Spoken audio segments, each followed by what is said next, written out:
tinig na pagod yun. Tinig na takot yun. Voice yun, o yung tinig na nag-iimo. Yung sinasabi niya, sinasabi ni King David sa sarili niya, bandang huli naman, mahuli ako ni Saul. Kailangan ko na lang magtago sa kuweba. Alam niyo po ba, yun ang tinig ni King David na pagod. Yun ang tinig ni King David na takot. Yun ang tinig ni King David na puro drama sa buhay. Minsan meron tayo niyan eh. Minsan sinasabi mo, ay, hindi na ako mahal. Ako na lang lagi kasalanan. Ako na lang lagi ang nakikita. Hindi na ako mahal. Ay, pinagpalit niya na ako. Imo. Amen? Kaya wala nang nagmamahal sa akin. Bakit niya ako pinagpalit? Ayoko na. Hindi ko na kaya. Imo. Madrama ang espiritu. Kapag may conflict, puro duda ka talaga sa puso mo. Amen? Kaya sabi ng Jeremiah, ang puso ang pinakamadaya sa lahat. Amen? Sabi ni Jeremiah, ang puso ang pinakamadaya sa lahat. Bakit? Kasi minsan naranasan ko po yan eh. Sabi ko, hindi na yata ako mahal ng Lord. Bakit nangyari sa akin to? Bakit pinahintulot ng Diyos to? Hindi mo na ba ako mahal, Lord? Nagdrama. Kasi bakit po? Pag may conflict ang puso po natin, puro duda ang mangyayari sa puso natin. Sabi po sa Jeremiah, ang puso ang pinakamadaya sa lahat. Itong si King David po, alam naman po niya na magiging hari siya, kaya lang dahil sa sarili niyang tinig ang pinakinggan niya, kaya naging mali ang kanyang revelation. Amen? Amen. Ang hirap po talaga kung kanina natin malaman kung sa tao ba, sa Diyos ba, kay Satanas ba, o sa sarili mo ba. Kaya may danger, kaya may delikado. Amen? Kapag di mo kayang i-discern o hindi mo kayang salain kung kanino ka makikinig. It's hard to know which voice and speaking. If you are not careful, you can tune into the wrong voice, and those words can become what you think about. Listen to focus on direct your life toward. Ano po ibig sabihin po doon? Kapag di ka pala naging maingat at hindi ka nagsala, ang magilid sa'yo, distraction. Amen? Amen? Kaya mahirap po talaga kapag hindi tayo marunong dumiscern. Kaya i-discern mo kung kaninong tinig ang naririnig mo. I-discern mo kung kaninong tinig ang bumubulong sa'yo. Sa tao ba yan? Sa Diyos ba yan? Kay Satan ba yan? O sa sarili mo lamang? Amen? Ang hirap po talaga.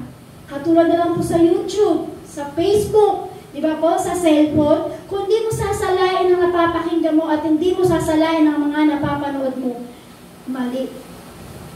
Amen? Amen. Sabi po dito, listening to the wrong voice can create debilitating fear.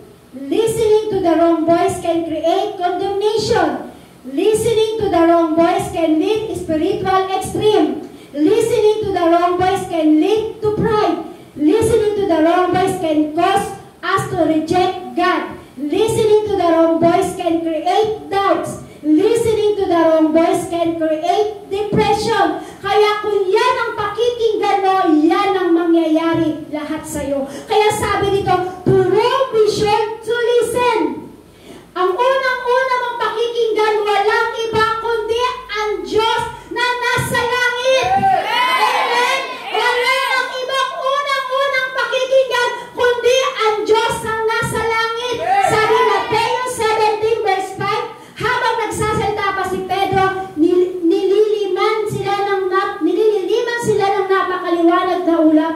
Mula rito may tinig na nagsabi, ito ang minamahal kong anak, lubos ko kinalulugdan. Pakinggan nyo siya. Sino po yung ating pakikinggan? Si Jesus. Sabi po, di ba?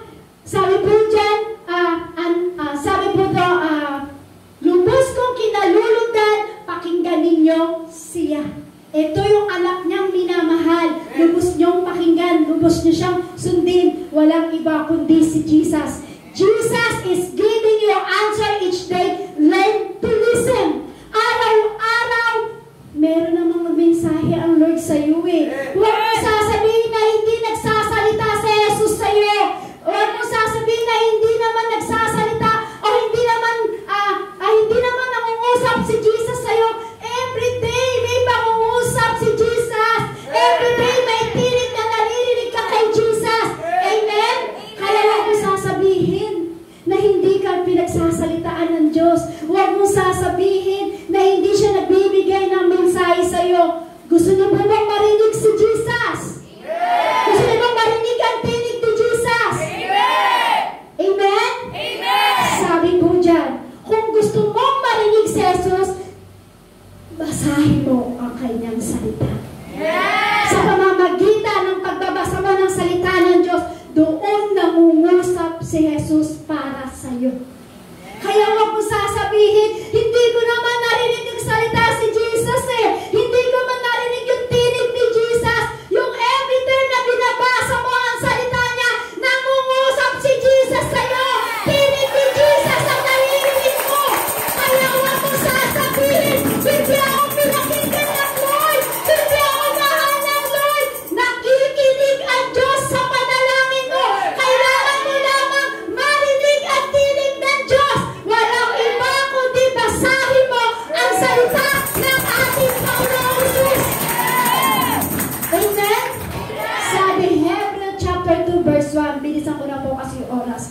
Kaya nga dapat lalo natin panghawakan mabuti ang mga narinig natin upang hindi tayo maligaw. Kaya binigay ng Diyos ang salita niya, ang Biblia na nababasa po natin. Kasi bakit po? Para panghawakan natin ang salita ng Diyos para hindi ka maligaw, kapatid. Amen? Amen? Dapat mas lalo mong panghawakan kung ano ang nababasa mo sa salita ng ating Panginoong Jesus. Naaalala ko nga po, pinanghawakan ko talaga at pinaniwalaan ko po talaga na napakabuti ng Diyos sa buhay ko. Kasi yung time nga po na may gantong gawain po, nang ako po'y talaga inaabusan ng napakalakas na dugo. Meron po isang tao na ginamit ng Diyos, mga manggagawa sa church na yon, ay kumatok po sa aming tahanan at sinabi niya, pwede po ba namin kayo ma-invite, maanyayahan kasi meron po kaming krusada na gagawin. Eh ako po yun, hindi pa po ako mananampalataya. Hindi ko po kilala si Jesus. Ang alam ko lang po, si Jesus ay Diyos. At hindi rin po ako marunong magbasa ng Biblia. Pero dumating yung time na yon, yung dumating po na ako'y in-invite at sinabi po doon, kung pangahawakan mo lamang ang Diyos at salita niya, kaya-kaya kang pagalingin. Sabi ko, bakit naman hindi ko kayang gawin? Kasi dumating po yung time na hopeless na po ko kasi halos araw-araw po talaga ang lakas, nakadiaper na po ko yung kasi talagang sobrang lakas ng dugo na yon. 1 year po ko inaagasan pero dumating yung time, kinakupuin po ako ng Lord. Narinig ko ang salita niya, na nabasa ko po doon sa Biblia, na sinabi po doon na yung time na ako po nasa krusada po yun, ay meron pong verse na binasa ang lingkod ng Diyos po doon sa lugar na yon. At ito po pumasok sa aking isip at narinig ko talaga yung tinig na yon, narinig ko talaga yung words na yon at pumasok sa puso ko. Naalala ko po yun, nang narinig ko po yun, ito po yung unang-unang napakinggan ko sa salita po ng Biblia. Yung sinabi ng babae, lalo yung 12 years na po siya, inaagasan ako, sabi niya, mahawakan ko lamang ay laylayan ng inyong damit, ay gagaling na ako. Yung time na narinig ko po yun, pinanghawakan ko po yun, sinabi ko, mahawakan ko, kahit hindi ko po kilala si Jesus. Hindi ko kilala, pero meron tinig na bumulong sa akin, panghawakan mo lamang ang salita ko, gagaling ka. Ganun na sa dumating yung time na yun, na napakinggan ko yun, sabi ko sa sarili ko, kahit hindi ko kilala si Jesus, kahit hindi ko alam kung sino yung Jesus na yan, basta alam ko, Panginoon siya. Hindi ko alam kung makapangyarihan siya, nakikita ba siya, basta ang gusto ko, dahil yung tinig ang narinig ko, gusto kong sundin.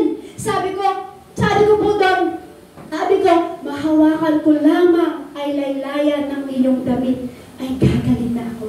Amen. Praise God. Nang pinanghawakan ko po yun, kinabukasan, humihina yung dugo.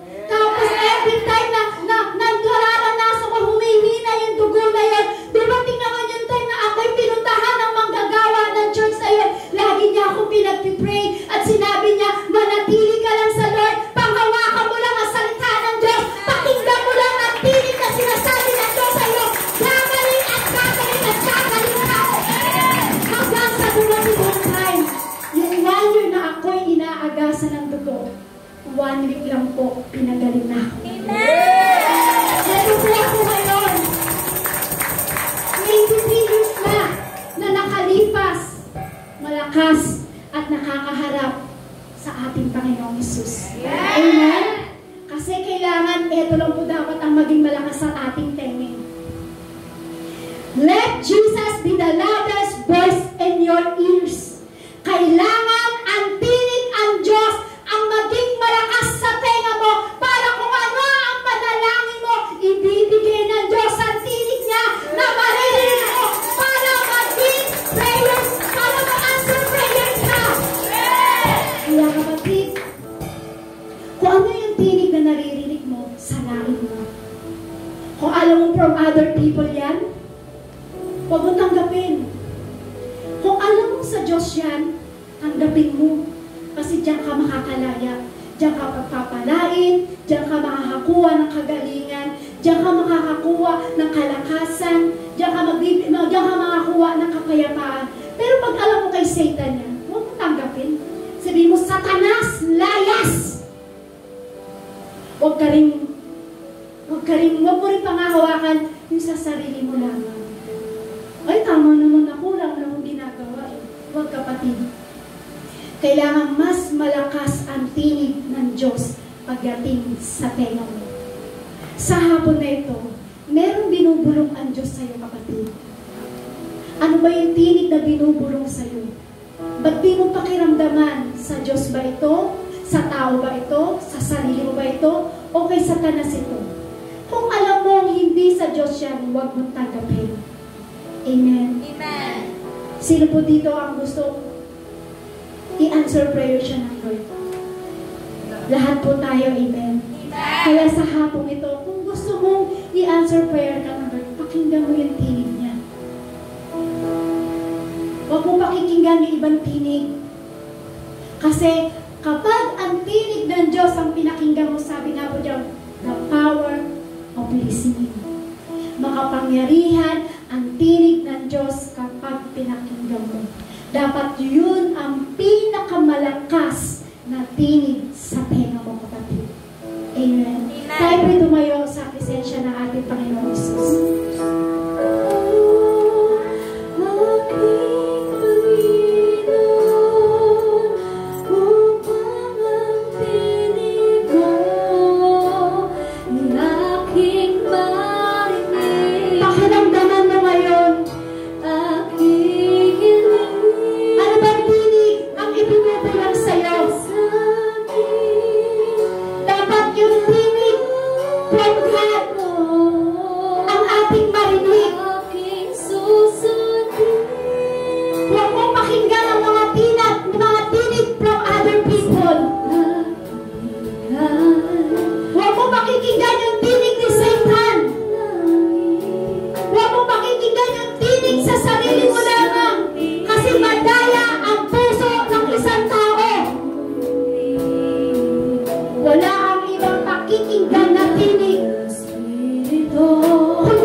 ito, nandito po kasama natin ang presence ng Lord. Kung naririnig mo yung tinig ng Diyos at alam mo sa Diyos yan, kung ano yung tinig na naririnig mo at pinagagawa sa ng Lord, gawin mo, kapatid. Pero kung alam mo, tinig ni Satan yan, tinig ng sarili mo lang yan, tinig ng from other people lang yan, huwag mong pakikinggan. Huwag mong tanggapin. Pero kung alam mo, sa hapon na ito na mayroong tinig o mayroong binulong ang Diyos sa tenga mo, ito'y dapat maging malakas na tinig sa tenga mo. Kung ano man yung tinig na narinig mo sa ating Panginoong Hesus, kung ano yung tinig na ipinagagawa niya at sinasabi niya sa iyo, gawin mo, kapatid. Walang imposible pagdating sa Lord. Sabi ko nga po kanina, ang Diyos ay laging, ang tenga niya ay nasa atin. Ang tenga ng Lord ay laging nakikinig sa ating panalangin. Kung nararamdaman mo na tinig ng Diyos ang naririnig mo, sundin mo, kapatid. Pero kung ang sa sarili lamang, huwag mong sundin kasi madaya ang puso ng isang tao. Ito ang pinakamadaya sa part ng katawan ng tao, kundi ang puso. Kaya mo pakikinggan ang sarili mo. Huwag mo pakikinggan yung tinig ni Satan. Huwag mo pakikinggan yung tinig ng other people. Bagkus pakinggan mo yung tinig ng ating Panginoong Hesus. Kung ano man yung tinig na narinig mo, panghawakan mo yan. Diyan ka makakalaya, kapatid. Diyan sasagutin ng ating Panginoon.